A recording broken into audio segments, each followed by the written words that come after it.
tem uma dor que não é como as outras. Não é aquela dor que você sente quando cai e machuca o joelho.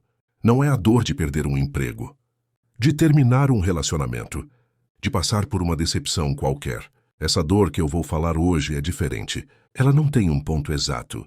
Ela começa em algum lugar do peito e vai se espalhando devagar, como tinta num copo d'água, até que você já não sabe mais onde acaba você e onde começa a ferida. É a dor de ser traída, mas não traída por um desconhecido. Traída pelas duas únicas pessoas, no mundo que eu tinha, certeza absoluta que jamais fariam isso comigo. Meu marido e minha irmã, por 7 anos. 7 anos, gente. Não foi uma noite. Não foi um erro.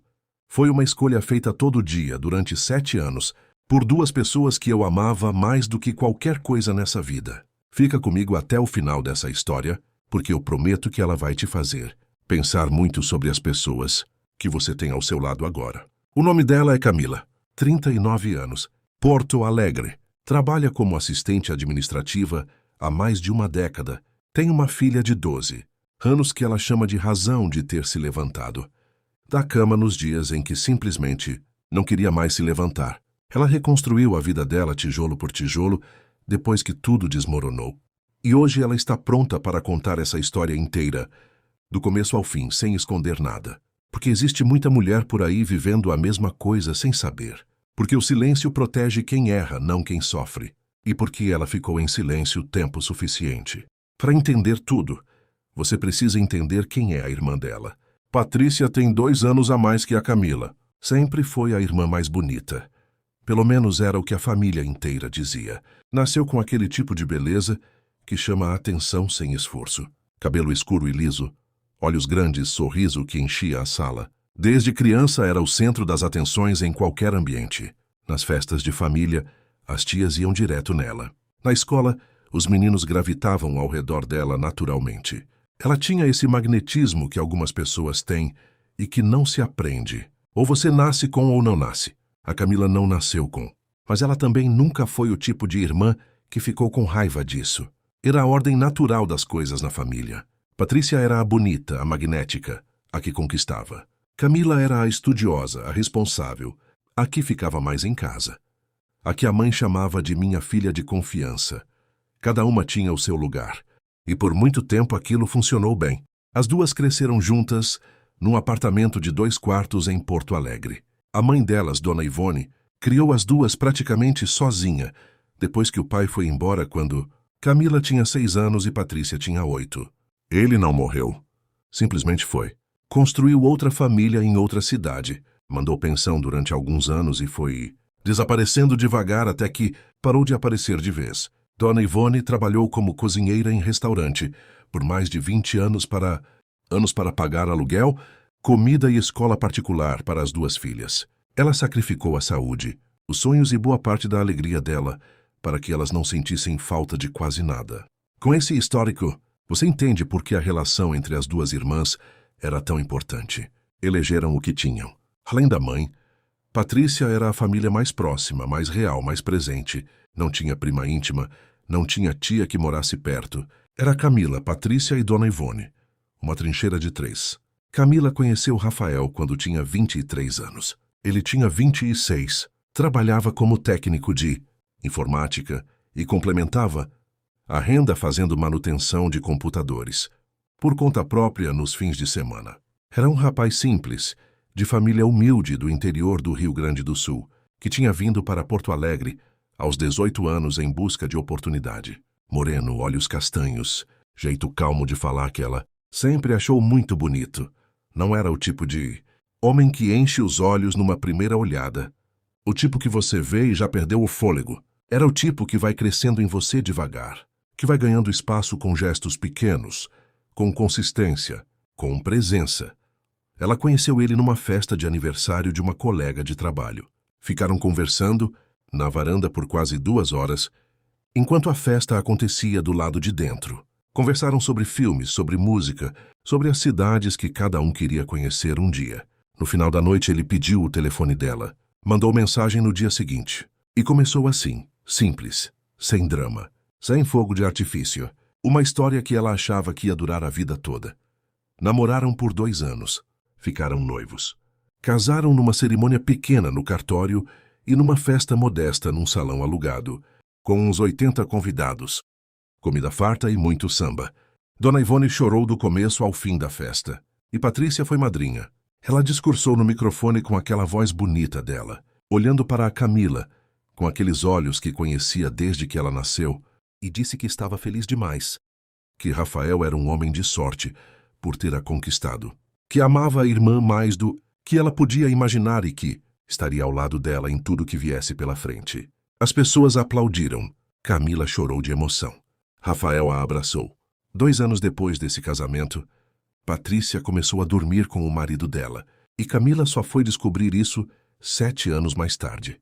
No primeiro ano de casamento, os dois viviam num apartamento alugado, pequeno, 1 quarto e sala, mas que era deles, e que tinham colocado personalidade em cada cantinho. Rafael montou uma estante para os livros dela. Ela escolheu as cortinas. Compraram uma mesa de jantar de segunda mão e lixaram juntos numa tarde de sábado até ela ficar bonita.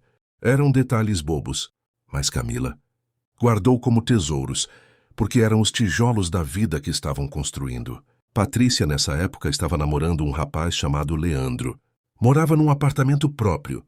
Trabalhava como recepcionista numa clínica odontológica. Tinha uma vida razoavelmente estabilizada. As irmãs se viam toda semana, às vezes mais de uma vez. Domingo na casa da mãe era quase lei. Almoço às 12, as 3 juntas, Dona Ivone cantando baixinho na cozinha, aquele cheiro de arroz e feijão que até hoje aperta o peito de saudade. Não havia nenhum sinal. Isso é o que torturou a Camila por muito tempo, depois que descobriu. Não havia nada que fizesse desconfiar. Nenhum detalhe fora do lugar. Nenhuma janela por onde a traição pudesse ser vista. Ou havia, e ela estava cega, demais para enxergar, porque nunca imaginou que precisaria olhar naquela direção. No segundo ano de casamento, elas ficaram grávidas. Camila lembra do dia em que viu o resultado do teste de gravidez como se fosse ontem. Fez o teste sozinha no banheiro, enquanto Rafael estava na sala assistindo futebol. Saiu do banheiro com o teste na mão, tremendo. Ele demorou 1 segundo para entender o que estava olhando. Quando entendeu, a levantou do chão num abraço que tirou o ar dela. Ficaram assim por um tempo que ela não sabe medir, abraçados no corredor do apartamento, rindo e quase chorando ao mesmo tempo. Ligou para a mãe. Ligou para Patrícia. As duas foram ao apartamento no mesmo dia. Dona Ivone fez bolo. Patrícia trouxe espumante. E Patrícia segurou a barriga ainda chapinha da irmã e disse que ia ser a melhor tia do mundo. A filha Isabela nasceu em outubro. Saudável. 5 quilos de amor puro. E foi mais ou menos ali, com a chegada dela, que as coisas começaram a mudar de um jeito que Camila interpretou de maneira completamente errada. Rafael começou a trabalhar mais. Horas extras, clientes novos, fins de semana ocupados. Ela atribuiu isso à responsabilidade de ser pai, ao desejo natural de um homem criado com dificuldade de garantir que o filho não passaria pelo que ele passou. Pareceu lógico, pareceu bonito até. Isabela tinha uns 2 anos quando Camila começou a perceber uma frieza diferente da parte dele. Não briga, não discussão, não conflito aberto. Era mais sutil do que isso. Uma distância. Uma presença que estava lá fisicamente, mas que parecia estar com a cabeça em outro lugar boa parte do tempo. Ela tentou conversar. Ele dizia que estava cansado, que era a pressão do trabalho, que logo ia melhorar. Ela acreditou. Patrícia, nessa época, havia terminado o relacionamento com Leandro. Não tinha uma razão muito clara. Disse que as coisas simplesmente haviam esfriado. Camila ficou do lado dela nos meses seguintes, como irmã faz. Ligava com frequência. A chamava para almoçar. A incluía nos programas. Se ela soubesse o que estava acontecendo, ao mesmo tempo que tentava cuidar da irmã. Você deve estar pensando, como alguém mantém uma traição? Pelo tempo que eles mantiveram, sem que absolutamente nada vazie? É a pergunta que Camila fez milhares de vezes. E a resposta é tão simples que dói. Quando as pessoas que estão fazendo algo errado são próximas de você, elas usam exatamente essa proximidade como cobertura. Os encontros entre Rafael e Patrícia podiam acontecer sob o disfarce mais óbvio do mundo. Ele ia ajudar a cunhada com um problema no computador. Ela vinha visitar a irmã, nos dias que Camila estava trabalhando e ele estava em casa. Tinham desculpas prontas que nunca precisavam ser explicadas. Porque quem precisaria explicar por que um cunhado ajuda a cunhada? Por que duas irmãs se frequentam? Camila era a cobertura perfeita. A confiança dela era o escudo que protegia os dois. No 5º ano de casamento, ela passou por uma fase muito difícil. Dona Ivone foi diagnosticada com diabetes e começou a ter complicações que exigiam atenção constante. Camila estava sobrecarregada com o trabalho, com Isabela na escola, com a saúde da mãe e com uma relação que continuava fria de um jeito que ela havia aprendido a conviver porque simplesmente não tinha energia para lidar com mais uma frente de problema. Ela lembra de uma noite específica. Isabela tinha adormecido cedo. Dona Ivone havia sido internada por 2 dias por conta de uma crise. Camila estava exausta num nível que vai além do físico. Rafael chegou em casa tarde, como havia se tornado costume. Jantaram em silêncio. Ele foi para o quarto cedo, dizendo que estava cansado. Ela ficou na sala com uma taça de vinho que não tinha vontade de tomar, olhando para a parede, sentindo um vazio que não sabia nomear direito. Ligou para Patrícia naquela noite. Estava precisando de voz conhecida, de conforto da irmã. Patrícia atendeu depois de vários chamados, com uma voz estranha, que Camila achou que era sono. Disse que estava ocupada e que conversariam no dia seguinte. Desligou rápido. No dia seguinte, ligou de manhã cedinho com uma voz toda normal, perguntando da mãe, perguntando da Isabela. Camila não pensou mais na ligação da noite anterior, mas hoje ela pensa. Hoje ela perguntou onde estava a irmã naquela noite em que ligou com o coração partido, precisando de irmã. Se pergunta com quem ela estava. A descoberta não aconteceu de um jeito dramático. Não foi uma cena de filme onde você pega os dois juntos e tudo explode num segundo. Foi muito mais lento do que isso e, de certa forma, muito mais devastador. Começou com um celular. Rafael havia trocado de celular alguns meses antes. O antigo ficou em casa numa gaveta da cômoda, sem chip, esquecido. Era costume dele guardar celulares velhos. Camila nunca tocou nos celulares dele porque nunca sentiu necessidade. Nunca teve esse impulso de verificar, de checar, de investigar. Confiou porque quis confiar, porque acreditou que confiar era o cimento de um casamento. Num sábado de manhã, Isabela, que tinha 8 anos e era louca por joguinhos, pediu para pegar um celular velho para jogar. Camila foi na gaveta, pegou o celular antigo do Rafael, que ainda funcionava no Wi-Fi sem o chip, e entregou para a filha. Ela foi para a sala jogar enquanto a mãe foi fazer almoço. Não sabe quanto tempo se passou. Sabe que em algum momento, Isabela apareceu na cozinha com o celular na mão e uma carinha meio confusa. Mãe, tem umas fotos esquisitas aqui. O que é isso? Ela estendeu o telefone. As fotos não eram dela. Não eram de Camila. Eram da Patrícia. Ela olhou para aquela tela por um tempo que não sabe medir. O chão não se mexeu. A cozinha não desabou. O mundo não parou. Mas algo dentro dela quebrou de um jeito tão profundo e tão silencioso que até assustou. Respirou fundo.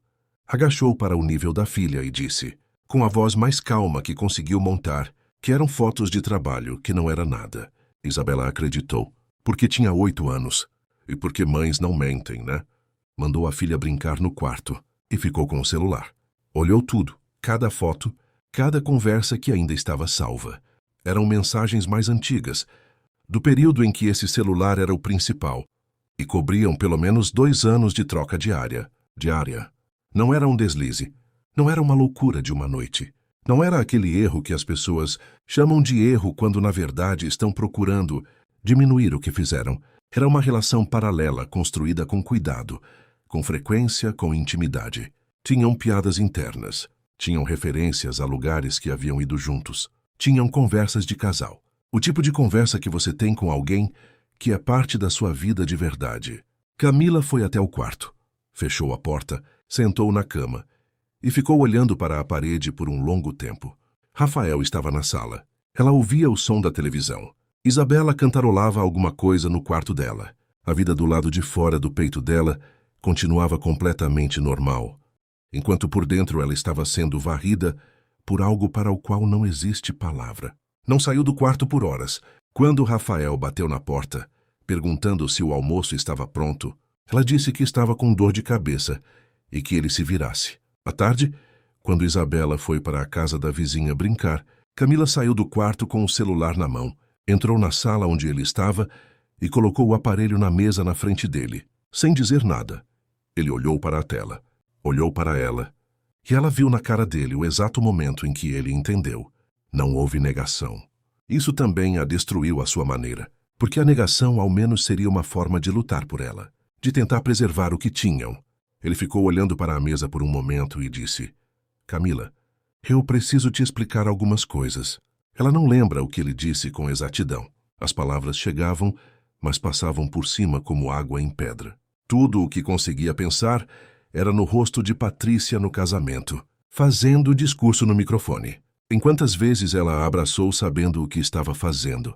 Em quantos domingos na casa da mãe a irmã sentou à mesma mesa, a olhou nos olhos, perguntou da vida, enquanto a vida que vivia por trás das costas dela continuava. Quando ele parou de falar, ela disse uma única coisa. Quando começou? Ele hesitou. Isso disse tudo antes da resposta verbal. Uns 2 anos depois do nosso casamento, ele disse. Ela fez a conta ali mesmo na sala, enquanto ele a olhava. Isabela tinha uns 2 anos. Patrícia havia acabado de terminar com Leandro. 7 anos atrás. 7 anos. Naquela mesma tarde ela ligou para Patrícia. A irmã atendeu no segundo toque, com aquela voz de sempre, leve, normal, como se o mundo não tivesse acabado de virar ao contrário. Oi, Cami, que foi? Eu sei, ela disse, só isso. O silêncio que veio depois foi o silêncio mais longo da vida dela. Patrícia ficou sem falar por tanto tempo que ela chegou a pensar que a ligação havia caído. Então a irmã disse, com uma voz que ela nunca havia ouvido dela, pequena, sem o magnetismo de sempre: Camila. Não me chama de Camila, ela disse. Não pronuncia meu nome. Desligou. E não falou com a irmã por 2 anos. O processo de separar a vida em 2 partes. O antes e o depois levou muito mais tempo do que ela esperava. Rafael saiu de casa na semana seguinte. Ela foi honesta com a mãe, porque Dona Ivone sempre mereceu a verdade. Quando contou, a mãe sentou na cadeira da sala e ficou olhando para o nada. Por um bom tempo antes de dizer qualquer coisa. Quando falou, disse apenas: Essa menina vai carregar isso a vida toda, Camila. Esse é o castigo dela. Não falou mal, não xingou, não explodiu, mas Camila viu no olho dela que aquilo a partiu também. De um jeito diferente, mas igualmente fundo. A guarda de Isabela foi o capítulo mais doloroso de todo o processo. Rafael nunca foi um pai ausente ou irresponsável, e por pior que tivesse sido como marido, a filha precisava do pai. Acordaram guarda compartilhada, semana sim, semana não. Na primeira semana em que Isabela foi para a casa dele, Camila ficou no apartamento sozinha por 7 dias. E aprendeu o que é silêncio de verdade. Mas a separação, com todo o peso que tinha, era a parte que ela conseguia tratar no campo do razoável. Casamentos acabam. Pessoas se separam. Isso dói, mas tem uma lógica que o mundo reconhece, e para a qual existem ritos e processos. O que não tem rito, o que não tem processo, o que não tem nenhuma bula no mundo, é a perda de uma irmã, porque foi isso que aconteceu. Ela perdeu a irmã. Não perdeu pelo divórcio, perdeu pela traição.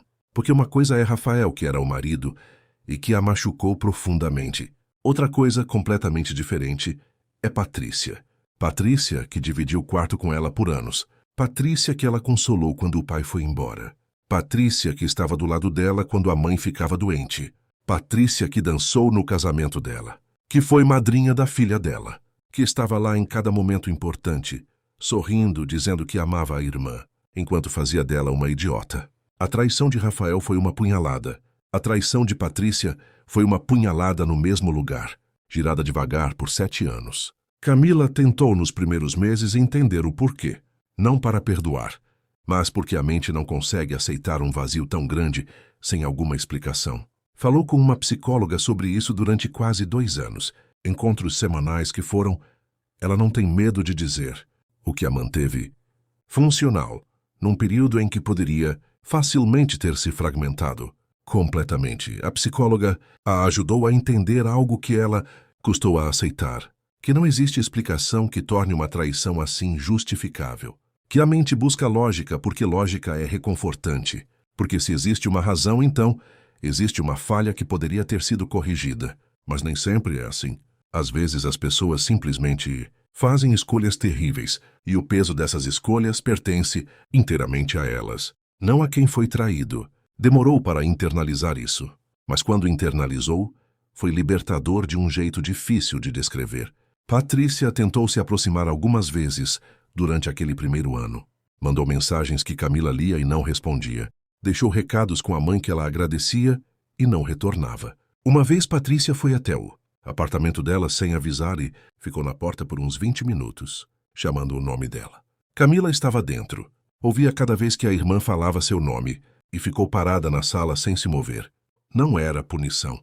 Ou talvez fosse um pouco. Era principalmente o fato de que ela simplesmente não tinha nada para dizer, que não fosse destrutivo para as duas naquele momento. A irmã foi embora. A relação de Patrícia com Rafael durou até pouco depois da descoberta, quando ficou claro que o casamento entre eles não aconteceria da forma que ela havia imaginado. Essa informação também deu o que pensar. O que exatamente Patrícia havia imaginado? Que após 7 anos de traição a vida simplesmente se reorganizaria de um jeito conveniente para os dois. Camila não tem resposta para isso. Deixou de querer uma. No segundo ano após a descoberta, Isabela começou a demonstrar os sinais que as crianças demonstram quando sentem que o mundo dos adultos ao redor está instável. Ficou mais quieta, mais pegajenta com a mãe. Começou a ter pesadelos com frequência. Camila a colocou em acompanhamento psicológico. Uma terapeuta infantil que disse na primeira conversa que crianças não precisam de explicações longas, precisam de segurança. Ela se concentrou em ser segurança para a filha, e foi por conta de Isabela que tomou a decisão mais difícil que tomou, nesse período inteiro. Conversar com Patrícia. Isabela perguntou por ela, não uma vez, várias vezes. Mãe, por que a tia Pati não vem mais?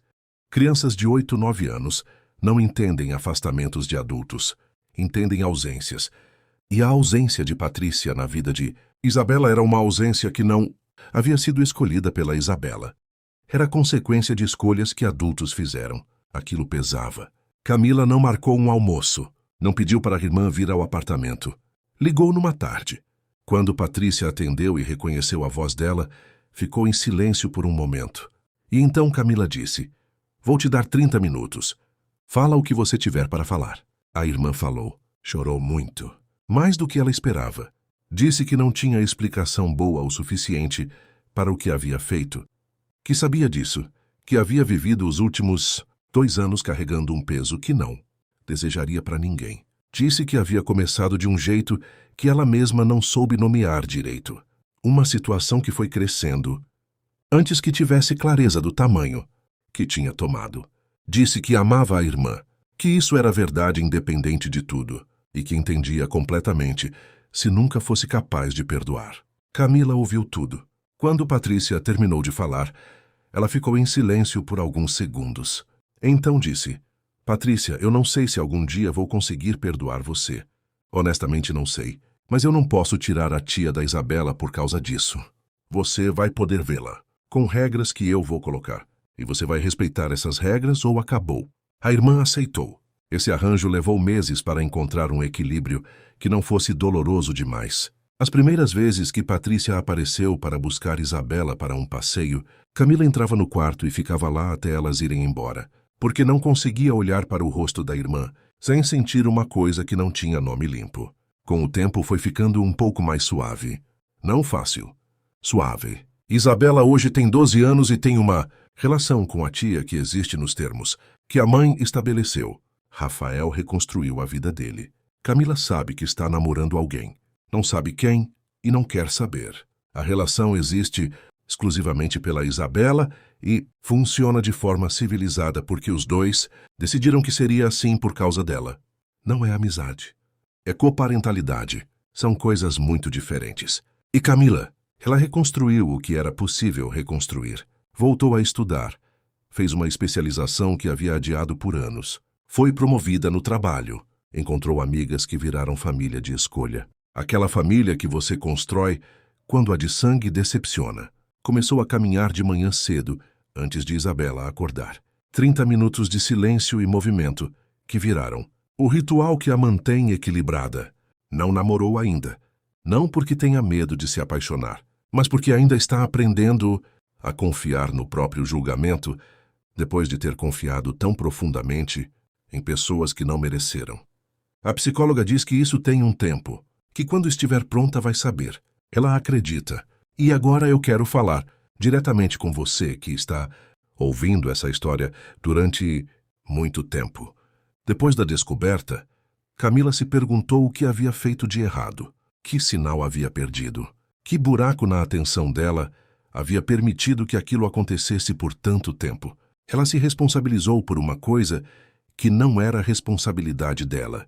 E isso é algo que mulheres fazem, com uma frequência que é, ao mesmo tempo, compreensível e devastadora. Quando algo dá errado numa relação, a primeira pergunta que a gente faz é: o que eu fiz? E às vezes a resposta honesta é: você não fez nada.